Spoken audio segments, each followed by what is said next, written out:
Hi, I'm Lady Charmaine, and my guest today, she was one of the contestants on one of the biggest cooking shows in America. Well, on last Monday, she was eliminated along with Oran Cho, but she's here today to talk about season 5. We're going to find out what other juicy, delicious meals she's going to be cooking up in the future. Help me welcome Miss Victoria Scroggins to the show. Welcome, Victoria. Hi, it's so great to be here. I'm so excited. Happy MasterChef Monday. Yes, MasterChef Monday it is, and I'm going to tell you, I learned so much from watching your shows and learning how to cook myself, because watching those shows always make you hungry, number one. Then it make you want to go and learn how to cook something, because you know your skills aren't to that level, so I can honestly say that's why I love MasterChef. But one thing I want to say to you is congratulations on making it on the show out of thousands of home cooks. Congratulations to you. Thank you so much. It's such a proud moment in my life. I'm so happy to have made it this far and have had this opportunity. It's just been wonderful. Now I'm going to ask you, like I asked all the other contestants, why did you even decide to audition for the show? You know, the support, to be honest, the support of my friends and family. I've watched the show before, and I hadn't really thought about auditioning until the people who were around me brought home a flyer to me and said, you should do this. We think you've got the skills, and you should put yourself out there.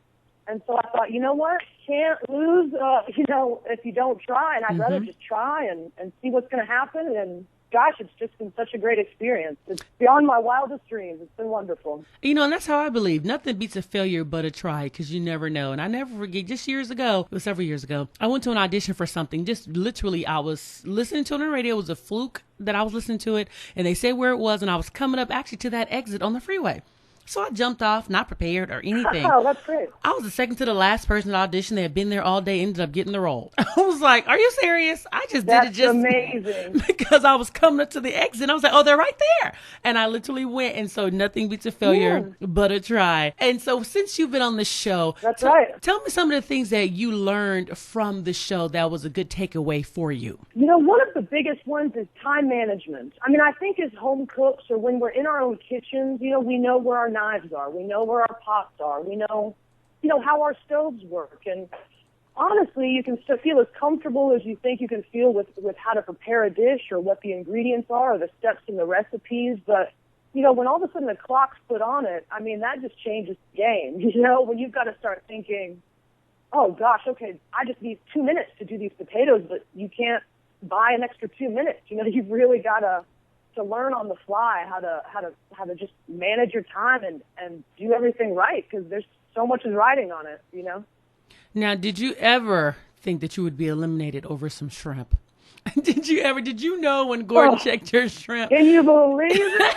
I'm like, in your wildest dreams, because it don't take long to cook shrimp. Now, did you know immediately when Gordon said your fish was not cooked, did you know that you were one of the two going home? Yeah, I mean, you just know. That's one of those technical errors that, I mean, if they hadn't sent me home, then that would have been crazy. I mean, at that level, it's one of those deals where, like I was saying, that time management, you shrimp, I love them. I've overcooked them before, and, this time I just erred too much on the side of undercooking. But, that feeling's in there. I saw Chef Ramsay's face, and that disappointment that he had, it was like, oh, man, dang it, I'm going home, Now, where did you learn to cook? Did you grow up cooking in the kitchen, or just one day you decided to take a cooking class and learn? No, man, I just grew up cooking in the kitchen, I mean, my grandmother was a great cook. I'm from out in West Texas, which is ranching country, and a lot of food around us, and a lot of people who are really sensible about the food that they eat. We produce the beef and cattle for a lot of the country and the world, a lot of the sheep that get shipped out. And, honestly, just watching my grandmother cook her simple meals, and then my mom cooking, and honestly, busy life started happening. And I remember just having an opportunity when I was about 12 years old to cook myself a little chuck steak, and it was just, I remember cooking it, and it was such a fun experience, and I just kept being interested. It's just one of those hobbies in your life that turns into a passionate hobby, and then all of a sudden something that I realized I love doing and would love to do anything to make it a part of my life. Okay, now, Victoria, I got to ask you this question. Since being on the show, what would you do differently on the show if you had a chance to do it again? Cook my shrimp longer. Well, that's an easy answer. Look, I know that's right, Huggins, and you'll still be there today. And what advice would you give new contestants thinking about applying for the show? My advice is if you think you'd like to try out, you should definitely try out. And honestly, like with everything in life, believe in yourself, stay true to yourself, and just go for it. Okay. Now, who do you think is going to win and bring home the title of MasterChef? You know what? I think all 8 contestants have a great opportunity. You guys had great media training. Everybody say the same thing. You know, I don't want to pick anybody out. I'd love, shoot. I'm hoping that if I'm nice to everyone, maybe someone will pitch me a couple bucks or something, I know that's right. I'm like, man, you guys have great media training when it comes to that question. Would you give me something, just a little glimpse? Heck yeah.